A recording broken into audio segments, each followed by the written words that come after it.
অসমবাসীৰ কাৰণে চিৰযুগমীয়াকৈ ৰাখি গৈছে। তেৰাহবৰ অকাল মৃত্যুত আমি সমস্তজনেই ম্ৰিয়মান হৈছোঁ, এই কথা আপোনাসৱক দোহাৰিবৰ প্ৰয়োজন নাই। লক্ষ লক্ষ জনতাই তেৰাহবৰ শ্ৰদ্ধাঞ্জলি জনাইছে।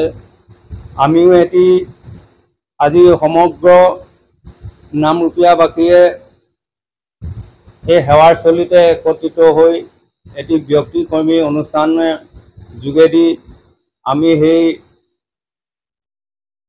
পুণ্য আত্মাক শ্ৰদ্ধাঞ্জলি জনাব খুজিছোঁ।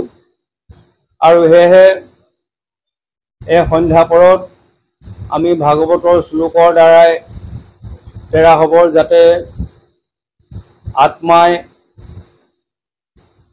বৈকুণ্ঠগামী হয়, সেয়েহে এটি ভাগৱত অনুষ্ঠান আয়োজন কৰিছোঁ। প্ৰাক মুহূৰ্তত আপোনাসৱক সমস্তজনকে ভকত ভগৱন্ত মানি সেৱা ধৰোঁতে কায় বাক্য মনে চিতে সহস্ৰ কোটি অপৰাধ হৈ যাব পাৰে। সৰ্ব অপৰাধ ভঞ্জনৰ নিমিত্তে এজুলুকা ঘোষাৰ অমৃতময় বাণীৰ সৈতে এভাগ সেৱা ধৰা হৈছে। কৃষ্ণ কৃপাময় মহেশ্বৰ অজাৰ আগাহিৰে বহে ব্ৰহ্মা হৰিহৰ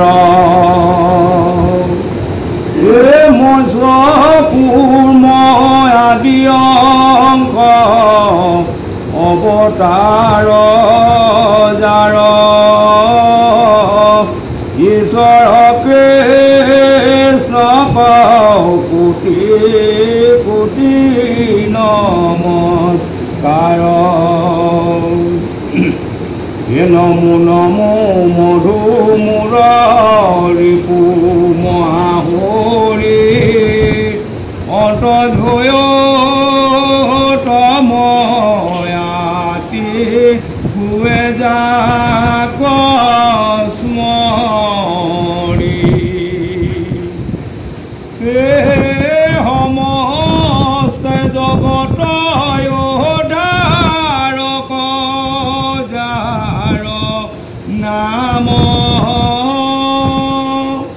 হেনয় কৃষ্ণ কৰো সহস্ৰ প্ৰণাম। প্ৰভু ভগৱন্ত ভকতৰ নৱনিধি হৰি স্মৰণে আৰম্ভৰ কহি দিন ও পৰীক্ষিত মুখ কথা দ্বাদশ স্কন্ধৰ কৃষ্ণৰ চৰণে বনে কিংকৰ কৃষ্ণৰ প্ৰথম স্কন্ধৰ পৰা দ্বাদশ পৰ্যন্তে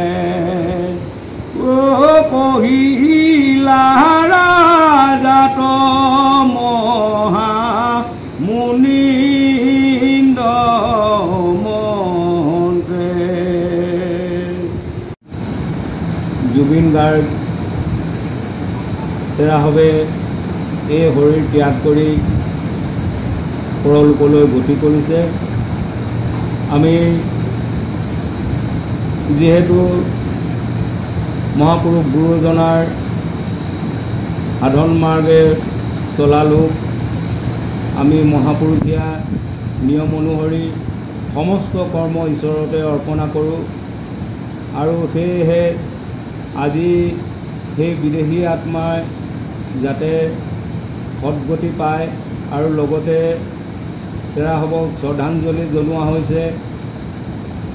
তেৰা ধন্য ধন্য কলিকাল, ধন্য নৰতনুভাল, ধন্য ধন্য ভাৰতবৰ্ষ এনেকৈ বুলি কৈছে। ভাৰতবৰ্ষত জন্ম লোৱাজন ধন্য বুলি কৈছে আৰু নৰতনু পোৱাজনো ধন্য বুলি কৈছে। আকৌ কৈছে নৰতনু দুৰ্লভ, নৰতনু পোৱাটো বৰ কঠিন বুলি কৈছে শাস্ত্ৰই। তাতোকৈ কঠিন বুলি কৈছে মনুষ্যত্ব প্ৰাপ্তি। আৰু সেই বিদেশী আত্মাই মনুষ্যত্ব প্ৰাপ্তি হৈছে। তেৰাভাৱে অসমীয়া জাতিৰ সংগীতৰ যি সেউজ পথাৰ তেওঁ জীপাল কৰি থৈ গৈছে আৰু তাকে লৈ আমি বিশ্বৰ ওচৰত গৌৰৱান্বিত যে এজন অসমীয়া ল'ৰা হৈ এজন অসম মাতৃৰ সন্তান হৈ তেৰাভাৱে একাধাৰে নিৰলস সাধনা কৰি ৩৬,০০০কৈ গীতত তেৰাভাৱে কণ্ঠদান কৰিছে। ৪০টাকৈ ভাষাত সেই গীতসমূহ প্ৰচাৰ কৰিছে আৰু গোটেই অসমীয়া জাতিৰ যি কৃষ্টি সংস্কৃতি সেউজীয়া কৰি থৈ গৈছে, জীপাল কৰি থৈ গৈছে। তেৰাভাৱে একেধাৰে কণ্ঠশিল্পী, গীতিকাৰ, সংগীতকাৰ, নাট্যকাৰ বিভিন্ন অভিধাৰে তেৰাভাৱক অভিধা কৰিব পাৰি আৰু আমাৰ জাতীয় গৌৰৱ তেৰাভাৱে আমাৰ সমস্ত অসমবাসীকেই সুসাগৰত পেলাই থৈ পৰলোকলৈ গতি কৰিছে। সেয়েহে আমি বিচাৰিম, হে প্ৰভু দয়াময়, তুমি তেৰাভাৱৰ কৰ্ম অনুসৰি যথাস্থানত স্থান দিবা।